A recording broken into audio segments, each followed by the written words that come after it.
ተመልከተኝ። በጣም እየጣርክ ነው አይደለ? ጠንካራ ለመሆን ትሞክራለህ። ማመንን ለመቀጠል ትጥራለህ። ሁሉንም ነገር በአንድ ላይ ለመያዝ ትሞክራለህ። ማንም እንኳን ክብደቱ ምን ያህል እንደሆነ ሳያውቅ እና በልብ ውስጥ ትጠይቃለህ፣ እኔን እያየኝ ይሆን? ግድ ይሰጠዋል? በእኔስ ይመካል? አዎ፣ እኔ አያለው፣ ግድ ይሰጠኛል። በአንተም እመካለሁ። ያንን ለማግኘት መስራት አያስፈልግህም። እኔ ይህንን እንድናገር እስከ አንድ የተወሰነ የቅድስና ወይም የደስታ ደረጃ መድረስ አያስፈልግህም። እኔ በአንተ እመካለሁ፣ ምክንያቱም አንተ የኔ ነህ። ምክንያቱም ጠንካራ እንደማትሆን በሚሰማ ጊዜም እኔን መምረጥህን ቀጥለሃል። በምትወድቅ ጊዜም እኔን ለመድረስ እጅህን ትዘረጋለህ። ይህም ነው እኔን የሚያከብረኝ። ፍጹምነትህ አይደለም፣ ልብህ ነው። እኔ በእነዚያ ጊዜያት ያላየሁኝ ይመስልሃል? እንባህን እየታገልክ እግዚአብሔር ሆይ እታመንሃለሁ በምትል ጊዜ አይቻለሁ። እነዚያን ሁሉ አያለሁ። እነሱ ምንም ይቅርታ ሳይጠይቁ አንተ ይቅር ስትል አይቻለሁ። ተስፋ ልትቆርጥ ከፈለክ በኋላም እንደገና በምትመጣ ጊዜ አይቻለሁ።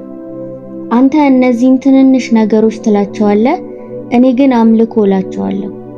እኔ የማከብረው ድሎችህን ብቻ፣ መፍትሄዎችህን፣ የተመለሱ ጸሎቶችህን፣ የተፈወሱ ቁስሎችህን ብቻ እንደሆነ ታስባለህ።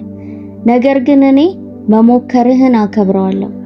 ማንም በማያይበት ጊዜ የምታደርገውን ጸጥ ያለ ታዛዥነት፣ ባዶ ቢሰማህም የምታቀርበውን አምልኮ፣ ሁሉንም ቢያስከፍልህም አዎ የምትለውን አከብረዋለሁ። ይህን ነው አባት የሚያየው። በራስ ላይ እጅግ ጠንካራ መሆንን ተማርክ። በምትወድቅ ጊዜ ሁሉ ከድምጼ ይልቅ የነውር ድምጽ ይሰማሃል። ነገር ግን ነውር ከእኔ አይመጣም። እኔ አንተን ጥፋተኛ እንደሆንክ አላይህም። እኔ አንተን እየተማረ ያለ ልጄ እንደሆንክ አያለሁ። ትወድቃለህ፣ ነገር ግን እኔ በዚያ አጠገብህ ነኝ። እኔ በፍጹም ሰዎች ብቻ እንደምደሰት ተነግሮሃል። ነገር ግን ፍጹም እንድትሆን አልጠየቅኩህም። ከኔ ቅርብ እንድትኖር ብቻ ነው የጠየቅኩ። በቃ አንዳንድ ቀናት ቅርርብ እንደ አምልኮ የሚመስልባቸው፣ አንዳንዶቹ ቀናት እንባ ይመስላል፣ አንዳንድ ቀናት ዝምታ የሚመስል ሲሆን መቆጣጠር የምትችለው በእኔ ፊት ብቻ ነው። እኔ በሁሉም ነገር እኮራብሃለሁ። ዓለም ስለማያደርገው ጥረትህን አላስተውልም ብለህ ታስባለህ? እኔ እንደነሱ አይደለሁም። አስቸጋሪ የሚያደርጉህን ሰዎች ስትወድ አያለሁ። ትንሽ ቢኖርህም እንኳን ስትሰጥ አያለሁ። ሐሳቦችን፣ ፈተናዎችን፣ ፍርሃቶችን ስትዋጋ አያለሁ። ከዛም አሁንም እኔ ጥሩ እንደሆንኩ ማመንን ትመርጣለህ። ያ ጉብዝና ነው፣ እምነት ነው፣ ያ ልጄ ነው። ፍቅሬ ከሽልማትም አልፎ የመነሻ ጥበብ ነው። ስሜን እንኳን ሳትጠራው ከአንተ በፊት ወድጄሃለሁ። እናም በእያንዳንዱ ጥርጣሬ፣ በእያንዳንዱ ደረቅ ወቅት፣ በእያንዳንዱ አውሎ ንፋስ ውስጥ እወድሃለሁ። አንድ እርምጃ ወደ ኋላ በምትመለስ ጊዜ እኔ ቅር እንደሚለኝ ታስባለህ። ነገር ግን አይደለም። ታሪክህን ከመጀመር በፊት አውቄው ነበረ። እያንዳንዱን መውደቅ፣ እያንዳንዱን ቁስል፣ እኔን የምትጠይቅበትን እያንዳንዱን ጊዜ አውቄ ነበር። አሁንም መረጥኩ። ሁሉንም ነገር በትክክል ስለምታገኝ ሳይሆን ምክንያቱም አንተ እንኳን ማየት የማትችለውን ውብ ነገር በአንተ ውስጥ ስላየው ነው። ዝም እንዳልኩኝ ታስባለህ፣ ግን ሩቅ አይደለሁም።